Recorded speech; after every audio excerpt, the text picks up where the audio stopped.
Welcome. Good afternoon. If you're on the Pacific coast of the United States, good morning. If you are in Singapore with Scott, good evening if you're on the East Coast of the United States, and good middle of the night if you happen to be in Denmark. Welcome to the book launch for The Floating Field, Scott Riley's debut nonfiction picture book, out today if you're living in the United States, March 2nd, out yesterday if you happen to be in Singapore. My name is Nancy Johnson. Scott and I were teaching colleagues at Singapore American School. I'm currently Professor Emeritus of Children's and Young Adult Literature, Western Washington University, Bellingham, Washington, where I'm coming to you from my home office. If you haven't yet dropped your name and where you're viewing from into the chat, we'd love to know that. Feel free to do that today. What's going to happen today is in just a minute, I'm going to introduce or reintroduce you to the author, Scott Riley, and then he's going to introduce you to his amazing new picture book. He'll tell a little bit about the process of it, but mostly he'll share the book with you, and then he and I will be in a conversation, and we plan on giving you a chance to ask some questions. So feel free to drop your questions also into the chat, and we'll do our best to get to those toward the end of our hour. Once again, thank you for dedicating an hour of your time today. Scott, it's all yours. Thank you so much, Nancy. And thanks to all the family and friends who are here, friends of family, colleagues and students coming in from all over the world. It's so great to see you all on the chat where you're coming in from. And I can't wait to share the story with you today and some stories behind the story. Before I do, though, I want to situate you where this story takes place. For many of you, that's going to be traveling all across the world to Southeast Asia. You can see that I'm coming to you along with many of my students from Singapore. I bet they can point that out on the map. If you can't, that's okay. It's at the bottom of the Malay Peninsula. And you probably know about the country of Thailand, and this is where the book takes place. It actually takes place on a small island called Koh Phangan down on the west coast of Thailand, and it's in a bay called the Phang Nga Bay. Now, before COVID times, people would travel from all over the world to this beautiful bay, and they would come and explore the islands and snorkel and kayak. Many islands have beautiful resorts on them. Some do not, but there's one island in particular that stands out, and that's the island of Koh Phangan. Here it is. It's just a cliff that juts out of the ocean, and the village, it's a working fishing village, spills out over the sea on stilts. Another unique feature about this island is that it's made up of 1,800 villagers who are predominantly Muslim. You can see the mosque at the base of the cliff, and that's really the heart of the village. And this is where years ago that a group of boys decided to build their own floating field. The floating field, how a group of boys, of Thai boys, built their own soccer field. Written by me, I'm still getting used to that a bit.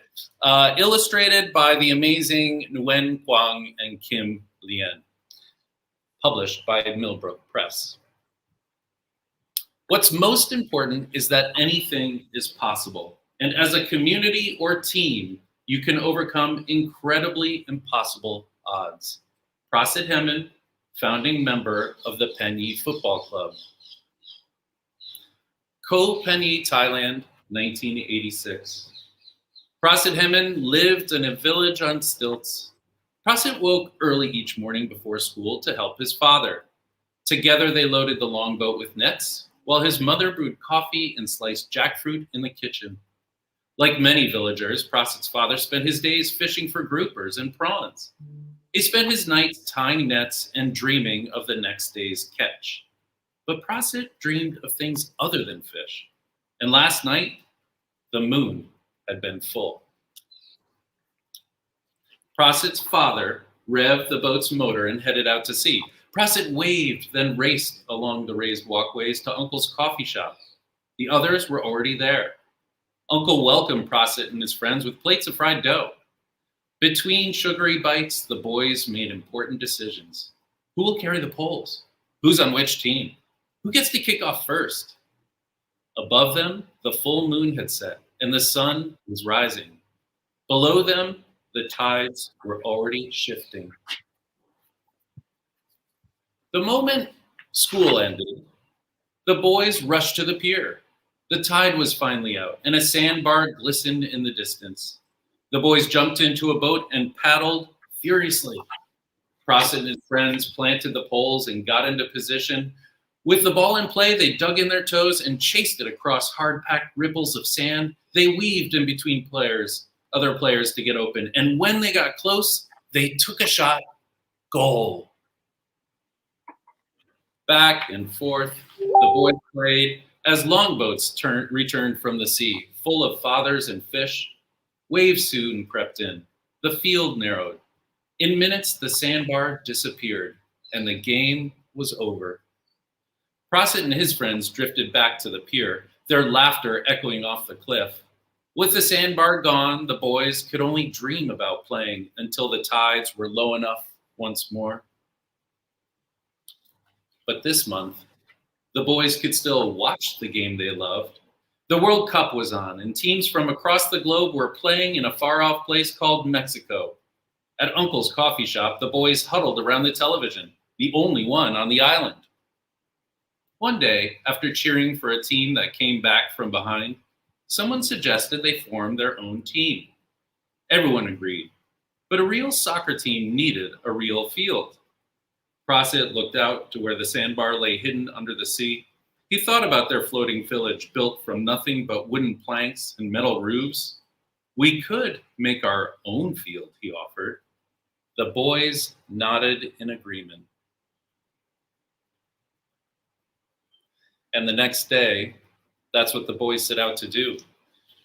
They went through their village collecting wood and old unused fishing equipment, and they headed back to the pier, and they just started building. They had no idea what they were doing, but to them that didn't matter.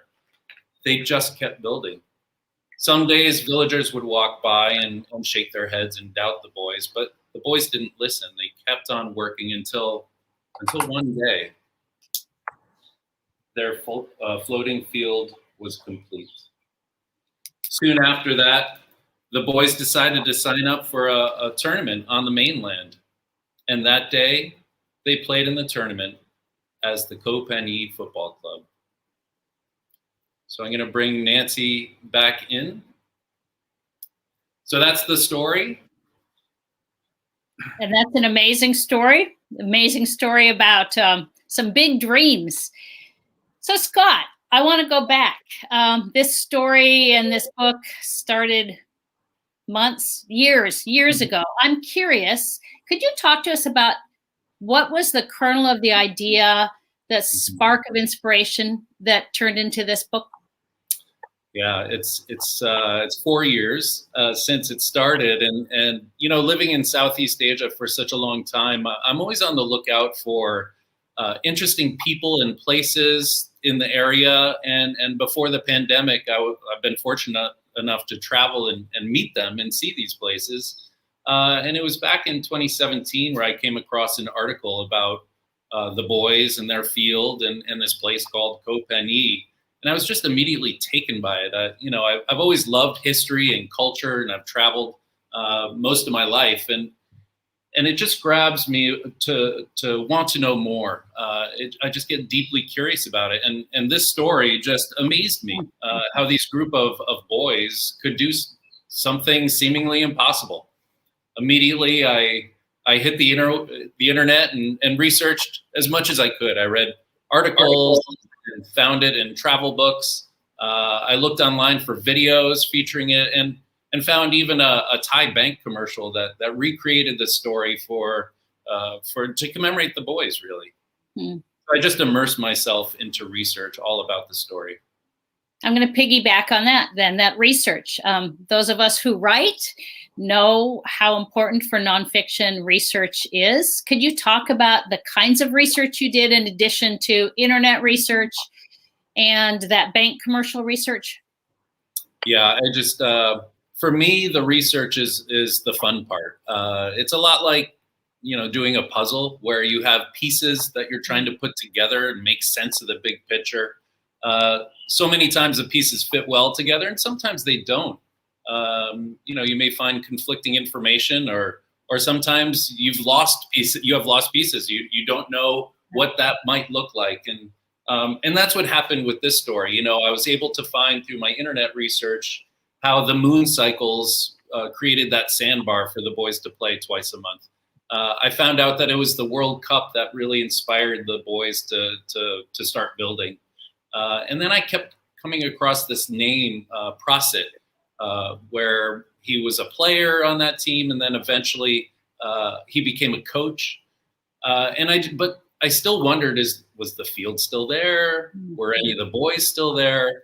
And I knew at some point the only thing I could do was really to go there and see for myself. And so that's what I did. Back in 2018, my family, fortunately, had planned a trip to Phuket, which is an island near Koh Phangan, in that beautiful bay that you saw before. So we flew up to Phuket, and while my family was there relaxing, I took a taxi up the coast a little bit to this boat launch where, pre-COVID times, there'd be busloads of tourists getting in these long boats to head out into the bay. They, once I was on a boat, I went through the tributary, and then it just opened up into this beautiful bay with mangrove forests and cliffs dotting the horizon. And up ahead, my destination certainly wasn't to snorkel that day, but it was to really explore Koh Phangan. And here you can see it up close as I was approaching. You can see the mosque, really the prominent feature of the village in the heart of the people. And in minutes, I was walking along those raised walkways. And if you were with me that day, you would have seen shopkeepers, selling their wares to some tourists who stopped by for lunch, or villagers just doing their daily errands. Around corners, you would have seen the food that was available, freshly made. And really, what I was doing was the kind of research that I can't do at my seat in my office. It was seeing the colors and listening to the sounds of the people. It was noticing things that weren't featured in any of the articles. And you'll see here, I came across a number of bird cages that were hanging around, and that's actually in the book as well. So it's this deep research that really helped shape the book with a lot of the sensory details and images. What also came throughout in this trip was some clarity. It was clear to me that this village and the people were so closely tied to the ocean, and also that soccer is still a prominent sport on the island.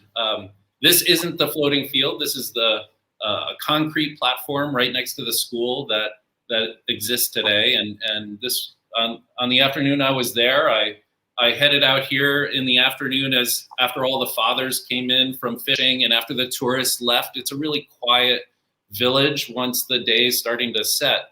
And this is actually the team practicing. And I stood along by villagers watching them. So I was getting a lot of information just by being there, but I still didn't know if any of the boys were there. It was at this moment where I turned to some younger boys standing next to me, and their English was as good as my Thai. So we did a lot of gesturing, but I mentioned the name Prosit, and I showed some pictures from my phone, and then the boys' eyes lit up. They knew what I was asking, and not long after that, they led me to a house, and there he was. There was Prosit. He's still living on the island, and even better yet, he speaks English. So it was a very lucky thing that he was there that day and that he speaks English. And we set for the next day. We decided to meet up. He was heading to the mosque for evening prayers, but that next morning we met up and we sat for hours. And he told me his story about the floating field. It was actually the same shop as his uncle's coffee shop, and we sat eating that sugary dough and jackfruit. Mm. So Wow. that's part of the research. Wow. And that's the fun part. Wow. So when you went to Koh Phangan, you had no idea you were going to meet Prasit. You just went on faith. Yeah, I hoped that some of the boys were still there. I think the villagers and the families have been there for hundreds of years, and so there's a strong affiliation for them to kind of continue living on the island. And he was there. He lives there with his family, and he doesn't play soccer or coach soccer anymore, but he's a leader in the village, and he's building recycling programs for the village. He's working on reducing the electricity rates, which are 6 times higher than on the mainland. So in many ways, he still is a leader. Wow. More about Prasit later, I'm sure. For now, let's talk a little bit about your writing process. I know maybe some of the people in our audience today know that you don't write full time. You teach. You are an instructional coach at Singapore. You are a parent. You've got a wife and 2 daughters and a dog. So tell us a little bit about your writing. How do you manage this? How did this book come to be? Yeah. I've been writing with my students for years alongside them, and it was about 10 years ago that I really wanted to maybe pick up some projects to write for children. I attended workshops and took courses online, but really the key is to find the time in our busy lives in my day to do that. And funnily enough, my writing process and time comes a lot from swimming. Not my swimming. I'm not a great swimmer, but one of my daughters is a swimmer, and all of you parents of swimmers out there know about early morning practices. So we arrive at school bright and early at 5:30 in the morning, so that she can go to swimming and I go to my office. And that really is my uninterrupted time of an hour or two of writing every day. I sit down and I begin with a morning page, which I learned from author Candy Fleming as a nice practice to open up your day or your writing session. And it doesn't really have to be about the project you're working on. But for me, it's a chance to clear my mind and just get into some ideas that might flow. And then once I fill a page or two, I jump into my projects. Interestingly enough, I've been thinking about my process, and I thought I would stick to notebooks and write in notebooks. But I'm finding that most of my project work is on computers. And I don't know if that's maybe because a lot of the research I do is on the computer and I can split the screen and take notes at the same time. But I'm finding that's working for me. Another thing I'm realizing, if anyone who knows me knows that I like to do things well, but in writing that just doesn't work that way.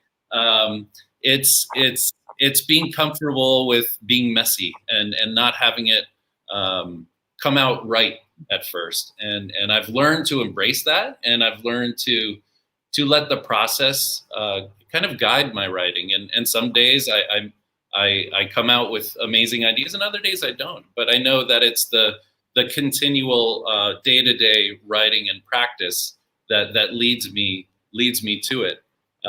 Another tip that may be interesting for other writers that's worked for me is at the end of my writing session, I just take a few minutes to reflect on what I've done that day in a writing log, and then to jot some ideas of next steps. I guess it's kind of like a glorified sticker chart, but when I look over it, I can see all the progress I've made. And that really has been how this has happened over weeks and months and years into this book. So weeks, months, years, from the inspiration you said about 4 years ago when you first heard about this story to today, in the US at least, your book launch. From inspiration to publication, could you walk us through that a bit? Yeah. Looking back, I think I was a lot like those boys that first day of building where they didn't really know what they were doing.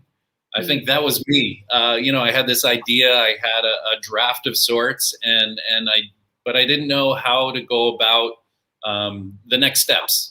The good news is I'm pretty good at research. So I looked I started digging into agents who are people that kind of represent authors in their projects, and editors who are on the publishing side of acquiring those projects and turning them into books. And there are a ton of resources out there on blogs and books on how to find agents. And I thought that would be my way, is to find someone who can help me connect with the editors. And one of the books I used was this guide to literary agents. This is just one of many, because it's not just any agent. Agents really specialize in genres and reading levels for books, whether it's a picture book or a young adult or adult. So I was looking for an agent who represents authors for nonfiction picture books. I made a list and I wrote a cover letter, which is called a query letter in the industry, and it's really a letter just saying what the story is and why I'm the right person to tell it. I sent that letter out to maybe 40 agents, and I heard back from many saying thank you, but and then I didn't hear back from others. But I knew it just took one, and I found that one.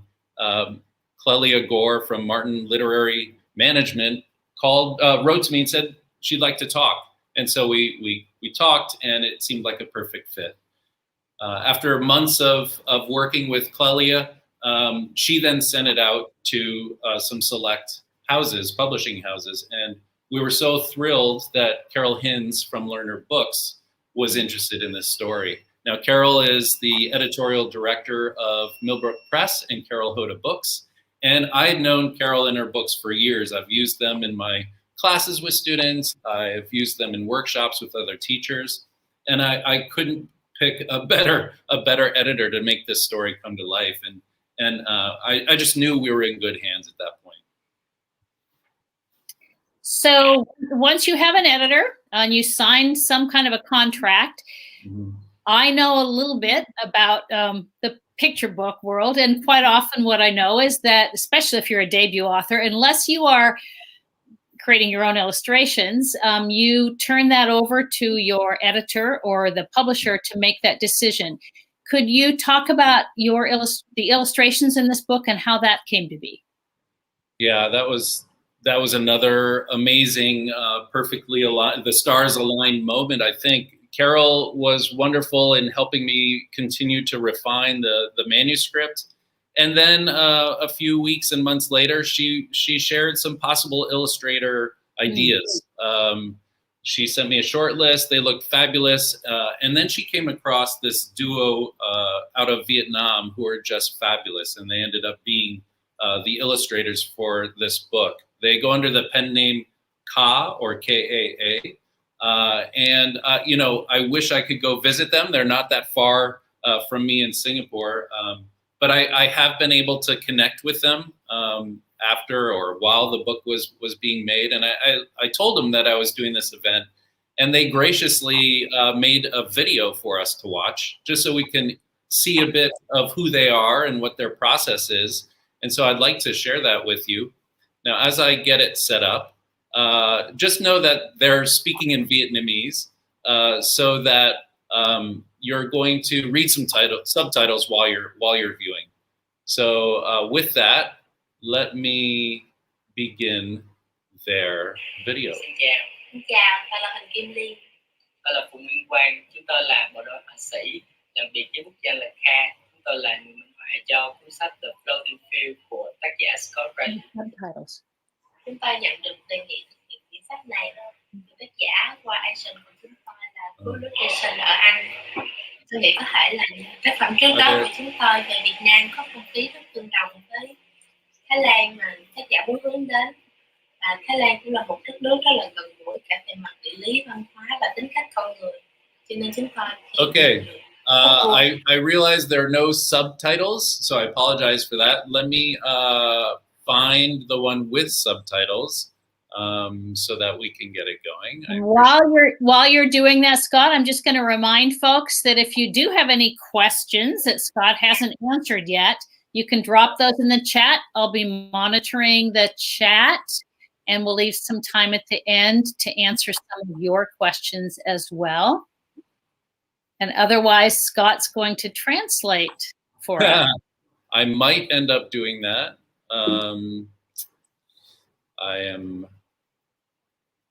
Actually, I think I will do that just because I'm not having luck finding the video. So let me just translate to you, because I was the one who wrote the subtitles. So along with them, they sent me the subtitles as well. So I'm just going to voice over, if that's okay. Yeah, and maybe turn the volume down on their voice so we can hear you. Okay. Perfect.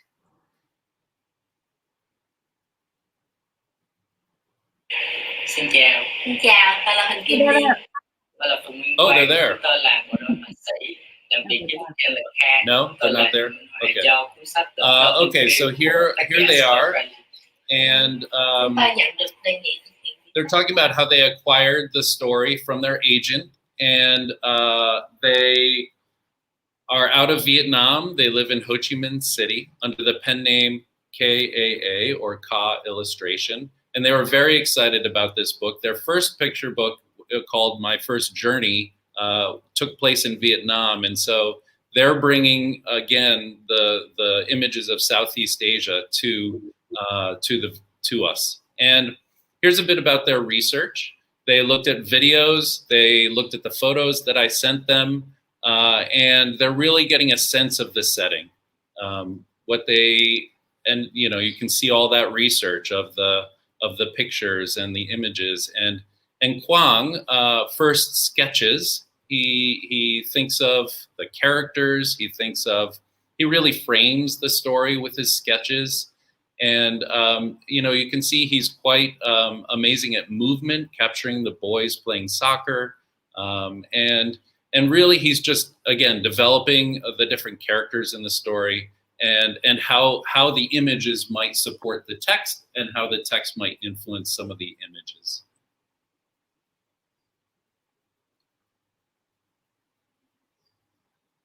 And I remember them saying how he played soccer as well, and they also watched World Cup. And so this book meant a lot to them as they were drawing from their experiences as well. That's right.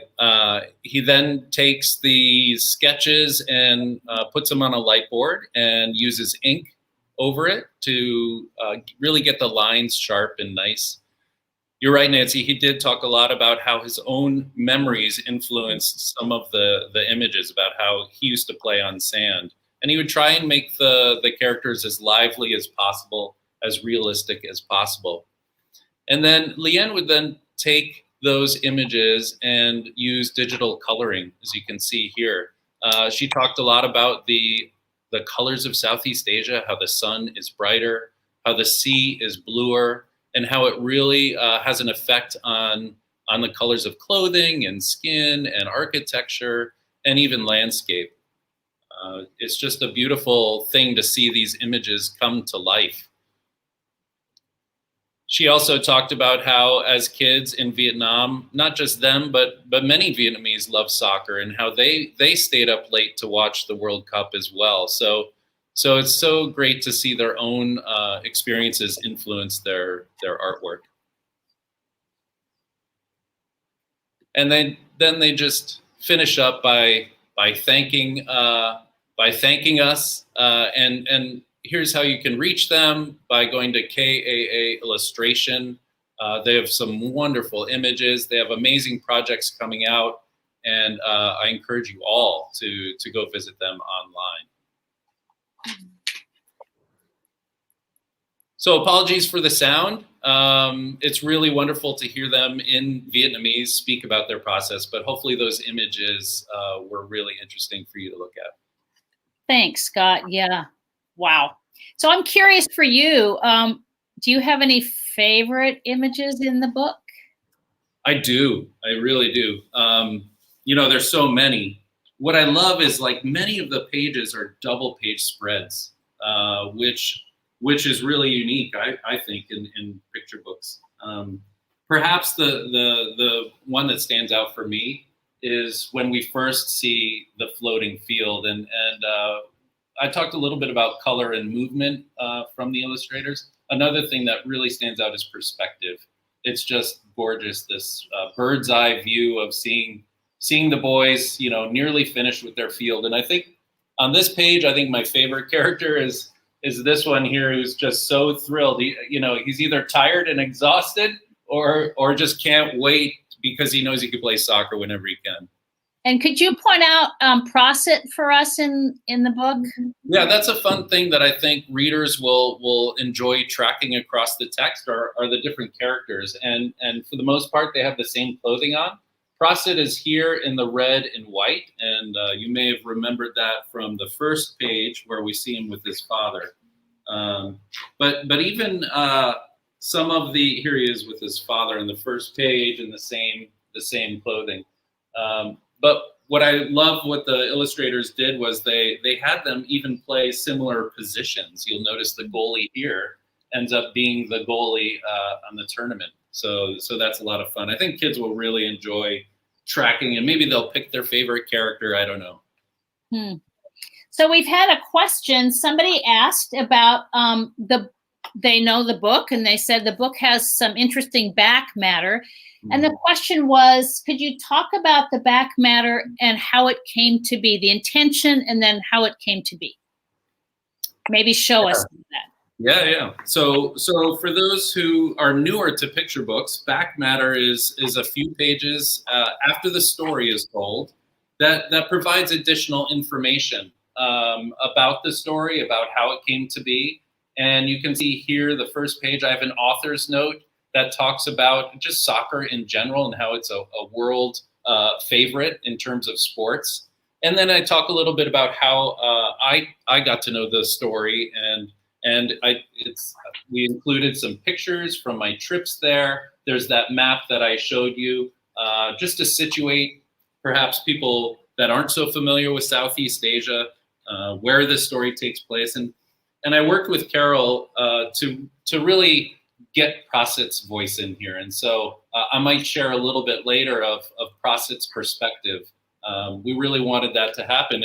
And this was a fun also addition is there's a words you might hear on the floating field. So we included some Thai words. You know, it's kind of like listening to the illustrators. We want to know what it might sound like if we were there on the floating field. And so there's Thai language is beautiful with its swooping Sanskrit letters, and so there's the text and also some suggestions on how to say it. So kids might have fun practicing their own Thai with soccer terms.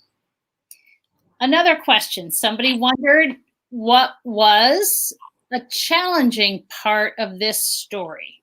You know, I think there were challenges at every step of the way. I think back to the research. The initial challenge was to find out if anybody was still there who knew the story, and luckily there were. You know, another challenge the next day I didn't say, but that morning I woke up to go meet Prosit, and I got locked in my bungalow. I couldn't get out, and the lock was broken, and so the only way I was thinking I could get out was to jump into the ocean and have to swim around to meet Prosit, but luckily, with a little bit of determination, I was able to open the door. But you know, there were challenges along the way with writing as well. I tend to use many words in describing a story or a scene, and I'm working on getting more precise and concise, especially with picture books. I have about 600 to 1,000 words or 1,200 words. So that was a challenge. But even the most, maybe important challenge is to get the story right, to be true to the story, but also to be true to Prosit. I wish I could travel back in time to 1986 and watch the boys so that I could, kind of get a sense of that I wish I could transform myself into the Thai culture, but I can't. I know my limitations. So what I can do is be courageously curious and maybe wildly meticulous in my work. And that's what brought me back to the island a year later with the manuscript in hand, because I only wanted to move this story forward if I could get Prasit to look at it and with me to go over line by line and really, is that what happened? Is that how you would say it? Is that what you felt?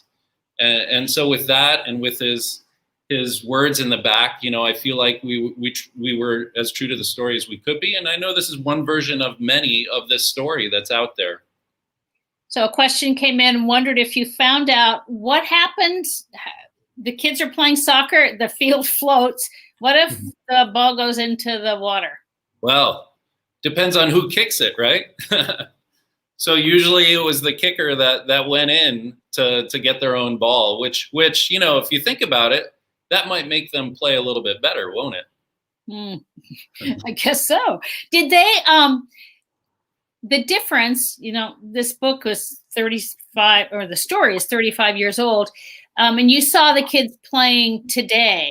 Yeah. What were some of the differences other than the field? You said today the field is concrete. What is it made out of today? And what was it? Remind us what it was made out of then.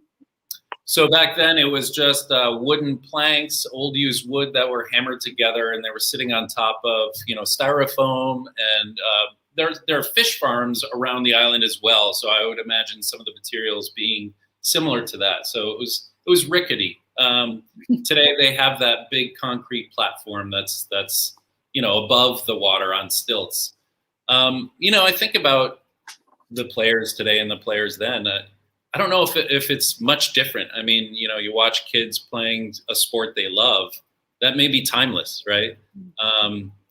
And maybe that was the driving motivation for these boys back then to do it. It was just a story about kids making their dream come true. And you know, I know kids at my school and all over who have dreams of being a professional athlete or a musician or an artist or a writer or a creator, and I think there's beauty in that, and maybe that's part of the story as well.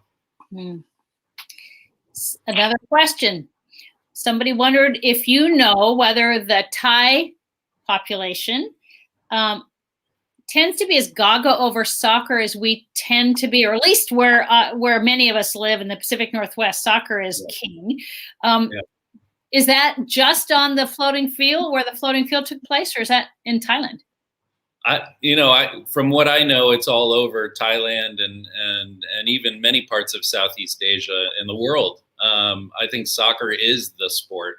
You know, even just walking around, whether it's Koh Phangan or Bangkok or other cities, you see a lot of jerseys, you know, soccer jerseys that they play. And if you think about it, and I mentioned this in the back matter, that there are soccer fields all over the world, even on rooftop in Tokyo or in the Swiss Alps, in the Amazon jungle. And soccer, all you really need is some space and a ball. You know, you don't need a lot of equipment to make it happen, and you just need some friends, and you just start going. You know, a couple of rocks or sticks to make a goal, and there you have it. So yeah, it is gaga. People do go gaga over soccer. Yeah. So I'm curious, writer-wise, do you have, as you think back of creating this book, were there any books that served as mentors for you, either books or writers that you know, whether their voice is in this book, they had an impact on this book coming to fruition? Yeah, I think about nonfiction. I love nonfiction. I always have. I think we're in a golden age of nonfiction children's literature, whether it's picture books or chapter books. The things that authors and illustrators are doing now are just amazing. I probably have too many to name of mentors of mine or books that I pour over to read as a writer so I can learn from them. Some standouts include Candy Fleming, one of my favorites. She's taught me to really be that boldly curious researcher and to leave no questions unanswered or no details unnoticed. to weave them into my story. Another mentor of mine is Steve Shankin. And from him, I've learned to really build scenes with tension and suspense, almost as if it were a movie. From Susan Campbell Bartoletti, I've learned to use free writes about my topic, to just explore and maybe notice when my heart turns. And when it does, that might be something worth noting and holding on to. Barb Rosenstock has taught me to be playful with language, and that it's okay to maybe linger on just a few words for some hours, just to get it right. And then there are writers like Carol Boston Weatherford who taught me to honor people and perspectives and moments in history, because really every story is worth sharing. Now, for this project, I did keep going back to one book in particular, and that book is Ada's Violin by Susan Hood, illustrated by Sally Wern-Comport. There are a lot of parallels with this book in The Floating Field in terms of a story of persistence and hope in a really unique setting. And I found, just going back again and again to a mentor text, I'm able to read not just how, Susan may have kind of framed the narrative across the book, but also on each page, little moves or maybe when the page turn happens. That's a big feature in picture books. It's kind of like the end of chapters. How can you frame it so that the reader just can't wait to go to the next page? So that one was really instrumental in helping me as a writer. Question came in from one of our viewers wondering how your work as a teacher has influenced your writing. Yeah, I almost think it's the other way around. How's my writing influencing my teaching now? Since this project took many months and years, and we asked kids to produce a piece of writing in a few weeks, that rubs me wrong a little bit as a teacher and writer. And also, I've been working with my own kids on writing, is how to approach a page or writing in a playful way. I think, because we have some constraints as teachers. We have to assess, we have to teach, we have to deliver curriculum. But I think grading may get in the way with writing. For students, knowing that their piece may be evaluated somehow by others is challenging. They're young kids. They're just trying to make sense of who they are and their own stories. Kids come up and ask if it's good. I think one of the things I've learned as a writer is to ask myself, like, what do I think of my own work? And have students ask themselves, like, well, do you think it's good? Which part? Why? What part do you think needs working on? And that's the thing that I do now as a writer that gets over that initial self-critique voice that says, I don't know how to do this, or it's just not good. So I'm curious, you've talked, I know you served on the Orbis Pictus committee that evaluates and selects distinguished nonfiction. And you and I've talked a lot about the whole business of being curious. I'm curious, where were some oh wow moments for you that, whether they made it in the book or they didn't, that they made your heart sing, they just caught your attention? The emotional reaction to, like, oh my gosh, I can't believe that, or that's amazing how they did that. And I think my oh wow moments may be in retrospect. For the boys, what's their oh wow moment? They get to play soccer every day. Like, that's their oh wow. And of course, for me, it was like, oh wow, they built a field, and that's interesting to me that they just did it to play the game they loved. Another oh wow is when they showed up to the tournament, and I don't want to give away too much, but for when I first heard the story, I found out how they ended up, and I was like, oh, bummer, and shucks, they didn't come out on top. But for the boys, what amazed me is that didn't matter. They came back to their island and they could play whenever they want. I think for them, winning was just being able to do that and being able to participate in the tournament, just like any other kid. And so, there are levels of oh wow. In the research, the oh wow to me was just meeting Prasit and following him, walking around his village with him, and just seeing how the villagers just interact and just support each other. Somebody wondered, and this I think relates because you and I talk about this often, the oh wows, wonder what you're working on now, maybe some other oh wows that might find their way into a book? They might. I'm branching out a little bit. Usually I think, work on historical or people-related stories. I'm doing something with science and poetry.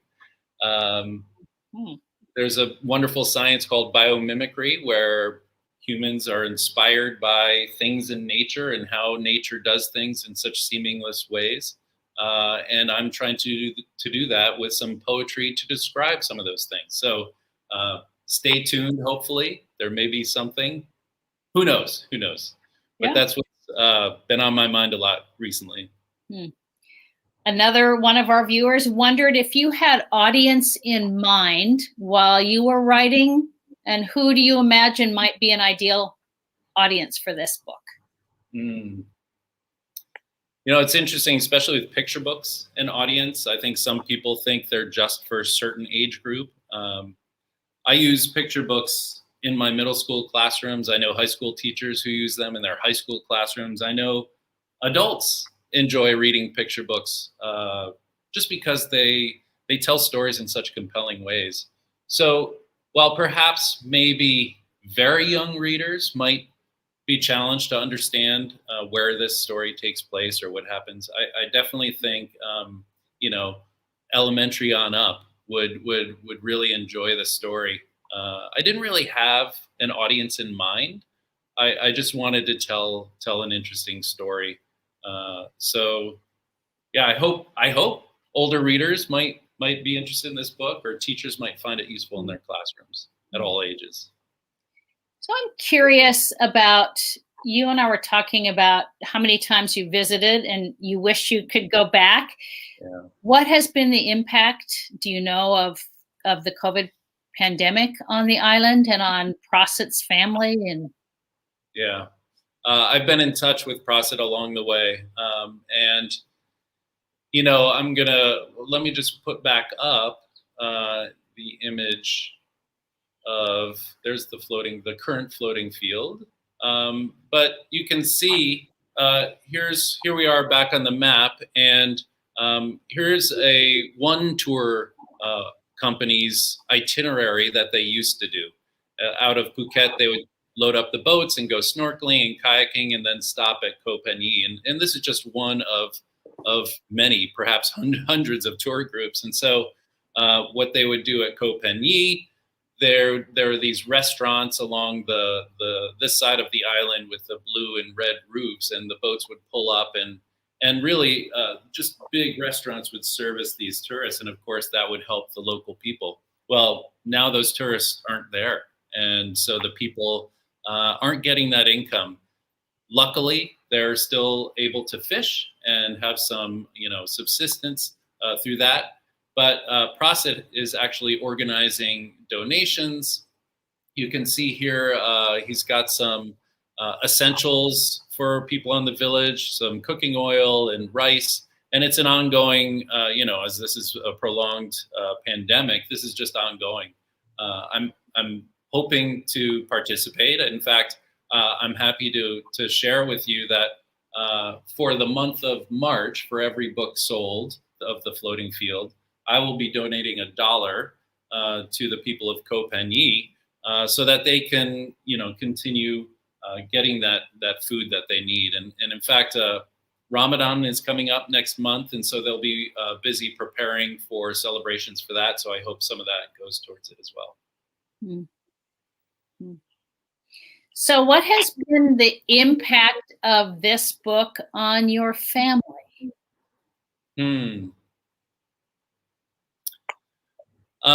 It's been a real joy to share with them the process along the way.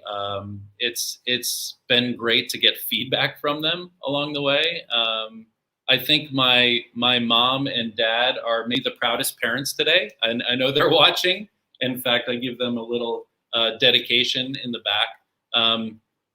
But for me, it's also just the power of story and how as a family we kind of come around this story and other stories and ideas and hopefully just to make anything possible come true if you have your mindset on it. I'm hoping that's maybe what my family might think, but also friends and readers. I think that aligns so well with a question we were just wondering about how do you frame, how any of us could frame this story for readers who maybe don't live in Southeast Asia. Mm-hmm. And you and I've talked a lot about, what's really the big idea of this story? What is it that it took place 35 years ago? It's not really historical fiction, but what is it that relates to today's readers? Yeah. And I think in some ways you're talking about that. Is there anything else you want to add? Yeah, we talked about the kids' love for sports or activities that they just can't get enough of. I think that's timeless. And I think about these boys, and maybe they didn't realize it in the moment, maybe just reflecting back on it, that's a lot of where big ideas may pop up, but how they work together as a team, not just on the field, but in doing something to determine their own lives. I think about the world we're living in now and how we're faced with so many challenges and how, when we work together to overcome them, anything could be possible. The boys didn't know how to do it, but they did it. We may not know how to do things right now for our eventual way out of things, but we let the process and each other help in that work. So that makes me think about your connection, your friendship with Prasit. Has he seen the book? You can't go visit him right now. No, I can't. But I did call him the other night when I received my box of books, and I'd like to share with you his reaction, if that's all right. Yes. He's in Bangkok right now on some family business. But I was able to track him down. Let me, hopefully the video will work this time. Let me just get it up. And we'll see Prasit's reaction to seeing the book. I turned the sound down, so let me turn it back up. The book is real. Here it is. It's your story. There you are. This is the character that is you in the story. And again, I know that you and I met years ago, and there we are in front of the field. And in the back, when I send this to you, you will see in the back, I took your words and put them in the back so that everyone can now read your words about you, about your floating field with your friends, and